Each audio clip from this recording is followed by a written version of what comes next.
Today I want to share. So Rabbi Simcha Bunim of pschischa, a sage, a scholar, a leader, a rabbi, he said, why did the Haggadah, which is the readings we do for when the Jews left Egypt, like actually the parsha, the portion of the Torah that we've been learning now, has been on the Exodus.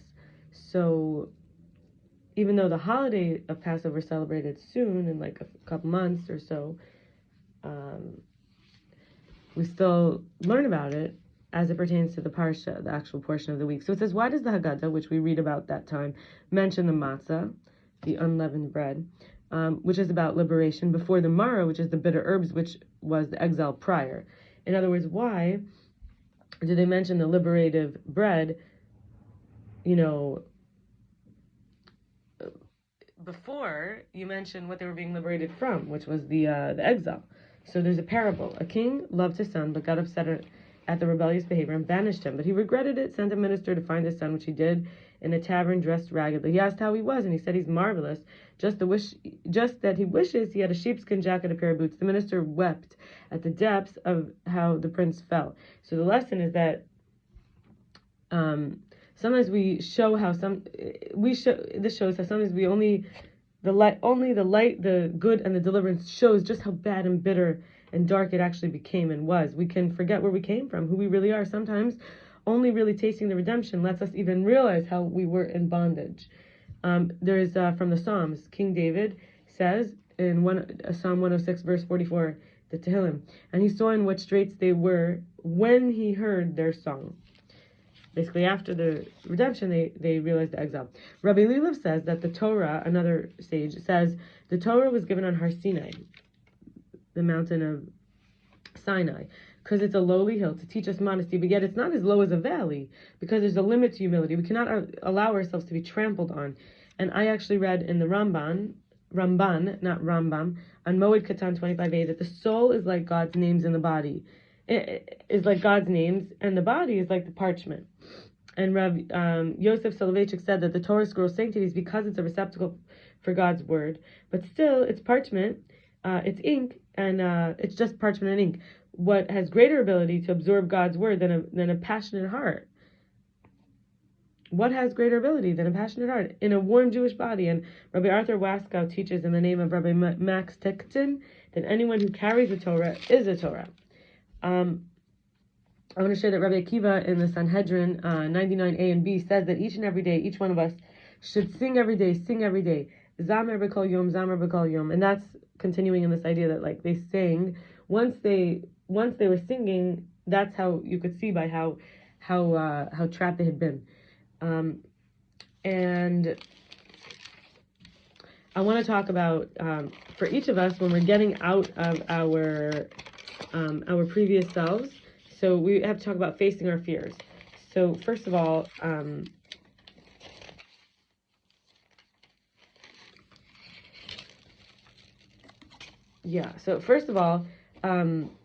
wanted to, be real. Let's keep it real. So what are some of this? I wrote this a year ago, but still, I wrote this like last Passover, so almost a year ago.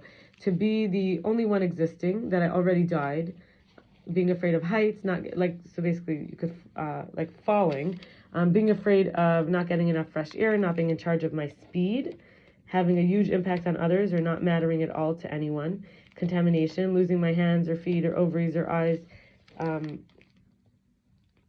Someone who was a close one to me, his name is Michael, being afraid of him. One second. So I have a paperclip stuck. Let me just get it out. Being afraid of Shimon, a man from the past, also being afraid of being a narcissist, a man who used to desire me, becoming repulsed by me, someone falling out of love with me, not having enough food, being homeless, not knowing whether or not I'm aware of what's going on or if I'm out of the loop or making mistakes unconsciously, disappointment after trying or working really hard, being pitied, despised, seen as a loser, Nebuch is like Yiddish for loser, feeling like I'm too alone, disconnected or untouched, like I'm in outer space, so far from everyone and anything warm, or to be in contact, like not in contact. Sometimes we call this disenfranchised. I want to write that, disenfranchised.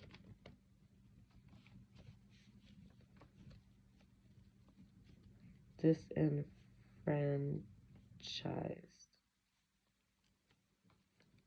That's what I've heard it. To be made a fool of, betrayed, my naivety exploited, where I might be naive, ignorance taken advantage of, manipulated, tricked, or lied to, basically getting the short end of the stick. Guilt, humiliation, shame. This is hard to say. Someone smelling how bad my poop can be. Someone smelling me after I haven't showered for 2-3 days. Eternal punishment. Being exposed for how hungry I really am. Able to be. For how hairy I am able to be. To be rejected or kicked out, unwanted or exiled. To be hungry and have no access to fulfillment and nourishment. And to be known for often peeing in my underwear. And I'm not saying that I literally always pee in my underwear, but I'm saying what I consider too often as an adult. And now,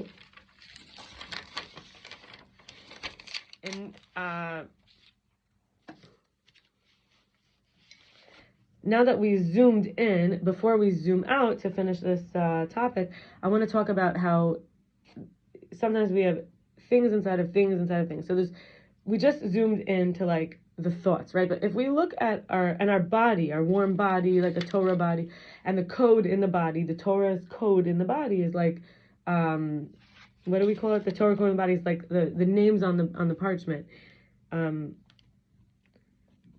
Code in the body, like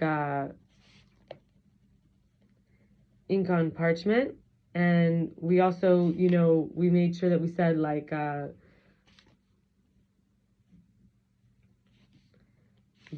zoomed out and zoomed in codes in the body and universe, like ink on like parchment and ink, right? So we're going to talk now about the universe. Before we go there, I want to talk about the brain itself. That in neuroscience we learn we have the homunculus in the brain. It's like a little person in the mind, and that represents the body. It's like you have your whole body inside your mind, a small version. In Kabbalah we learn it's actually called the Zer Anpin, means a little face. So it's like the mini version of the whole self is a representation in the brain. So that was very important to comment before. Now I go to zooming out. Now we're going to talk about the universe, right? So we have here in the American Museum of Natural History, there's a galaxy formation, which is a spiral design process beginning on the inner edges of each arm within dark clouds of gas and dust. Over time, gravity compresses. The clouds and stars are born inside the regions adjacent to the dark clouds, and eventually the young stars emerge from their stellar nurseries as the brilliant star clusters along the outer edges. They can interact with other galaxies at the outermost arm tips. So we would say this is kind of like the galactic self and the homunculus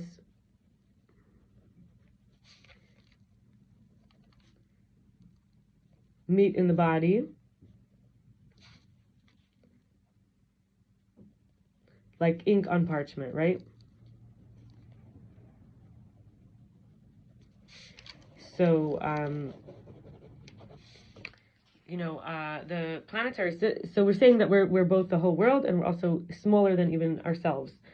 We have a self that's not even in our cells. It's like a self in every cell. So the planetary system around the star Upsilon Andromedae was the first multiple planet systems discovered around an ordinary star. Each planet's gravity makes the star wobble slightly, and we detect their motions in the star's spectrum. So this is gravity, right? When observed in infrared light, a ring of materials encircles the star HR 4796A, suggesting that planets have swept out the interior of a disk. The ring resembles what we call the Kuiper belt in our solar system. So we're seeing similarities in this galactic size realm, and we also were talking about the inner self realm, right? So fear is like causes orbits and gravity, so it's just interesting, right?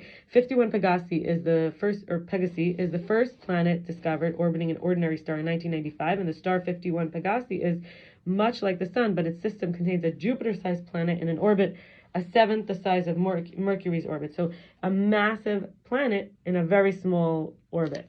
Each nebula, deep within, a strong stellar wind blows, revealing knots the size of our solar system at the ends of the fingers of the gas, like these tendrils. These dense clumps appear to be stars and their planetary systems in formation. And think about ourself, this formless substance, right? So we're talking about forming ourself, from like a condensation almost.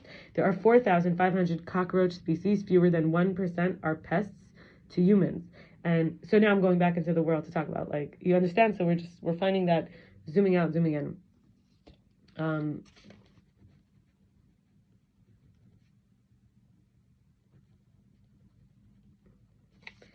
In the tropics, 10% of the animal biomass is actually just termites, and more than 75% of all animals are insects. And insects are not animals, but of creatures in the world. There are about 1,000,000,000 to 1 ratios of insects to human. Are you ready to take on 1,000,000,000 insects? I don't want to. There are approximately 10 trillion of individual insects on Earth versus 100 billion stars in the Milky Way galaxy. So in our galaxy, there are less stars than there are there are less stars than there are bugs in our world.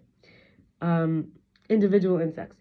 With a black hole, now we're going to zoom back out. So fear I was kind of talking about as a black hole. There are with a black hole, once the event horizon is crossed, only blackness would loom toward the center, and in less than 1,000th of a second, if you divide 1 second into 1,000, oops, my shirt, our atoms would be crushed to infinite density at the singularity. The extreme gravitational warp of a black hole stretches space toward its center, yet without matter to curve space, light rays would travel in a straight line. We'll go straight rather than around itself. The event horizon is 1 light hour across. In a different video, I spoke about light years, light hours, all of this. So a light hour across is how long it takes for light to get an hour away. And we know that the speed of light is 186,000 miles per second, but let's see in kilometers. Okay, Google, how fast is the speed of light? The speed of light is 671 million miles per hour in a vacuum. Oh, 671 million miles per hour. Okay, Google. Oh, that's per hour.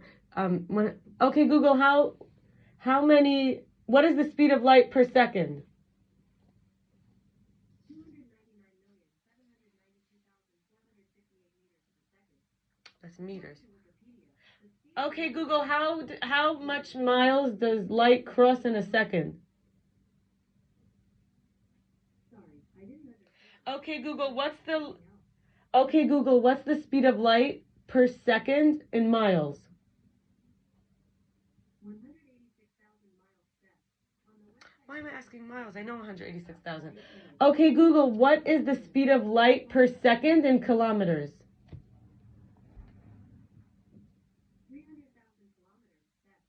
300,000 kilometers per second. Okay. A sphere surrounding the black hole where gravity is so strong nothing, not even light, can escape it. An accretion disk is when approximately a light month. So there we did second, now we did hours. Event horizon is approximately an hour. The idea here is that we could take for our real life is that in an hour, everything can change. So in a month, everything can change. Things can become condensed in a month. So accretion disk is about a light month across. Gas from the surrounding galaxy gains energy as it falls toward the black hole faster. More forceful. The resulting superheated vortex can shine 1,000 times brighter than the entire surrounding galaxy. What is a supermassive black hole? It's called a quasar. Quasars are powered by enormous black holes that have masses of millions to billions times that of the sun. Now, the sun's mass, not its volume, its mass is close to what we think of as weight.